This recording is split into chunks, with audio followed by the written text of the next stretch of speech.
മക്കളെ good morning. അപ്പോൾ മലയാളം പരീക്ഷയിൽ മെയിനായി ചോദിക്കുന്ന ഒരു പ്രധാനപ്പെട്ട ചോദ്യമാണ് വിശകലനക്കുറിപ്പ്. അപ്പോൾ അതെഴുതുമ്പോൾ നമ്മൾ എന്തെല്ലാമാണ് ശ്രദ്ധിക്കേണ്ടതെന്നാണ് നമ്മൾ ഇന്നത്തെ വീഡിയോയിൽ നോക്കാൻ പോകുന്നത്. അപ്പം ഈ വീഡിയോയിൽ പറഞ്ഞാൽ മനസ്സിലായില്ലെങ്കിൽ നിങ്ങൾക്ക് കമൻറ്റ് ചെയ്യാം.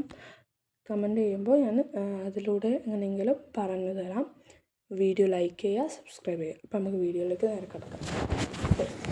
അപ്പം വിശകലനക്കുറിപ്പിൽ ആദ്യം തന്നെ മെയിനായിട്ട് വേണ്ടത് ഒരു ഗദ്യഭാഗത്ത് വിശകലനം ചെയ്യുക.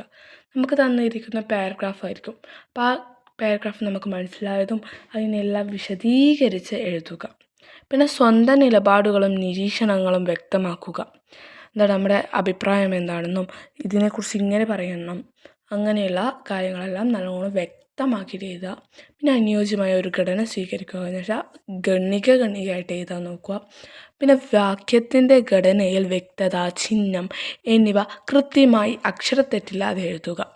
നമ്മൾ ഫുൾ സ്റ്റോപ്പ് ഇടേണ്ട അവിടെ ഫുൾ സ്റ്റോപ്പ്, നിർത്തേണ്ട അവിടെ അങ്ങനെയായിട്ട് എഴുതുക. പിന്നെ കഴിയുന്നത് അക്ഷരത്തെറ്റില്ലാതെ എഴുതുക. അപ്പോൾ നമ്മൾ ഓരോട്ടം എഴുതിയാൽ പിന്നെ വായിച്ചിട്ട് നല്ല വൃത്തിക്ക് ഒന്നുകൂടി ആയിട്ട് വായിച്ച് നോക്കുക. എന്നിട്ട് നമുക്ക് എവിടെയെങ്കിലും അക്ഷരത്തെറ്റ് തോന്നുന്നതെല്ലാം ഒന്ന് മാറ്റി എഴുതുക. അങ്ങനെയാണെങ്കിൽ ഞങ്ങൾക്ക് എന്ത് ചെയ്യും, വിശകലനക്കുറിപ്പിൽ ഫുൾ മാർക്ക് ഉണ്ടാകും. അപ്പോൾ ഇതുപോലെ കുറേ മോസ്റ്റ് ഇമ്പോർട്ടൻ്റ് ആയ ചോദ്യമായി വരുന്നതായിരിക്കും. അപ്പോഴത്തേക്കും ബായ്.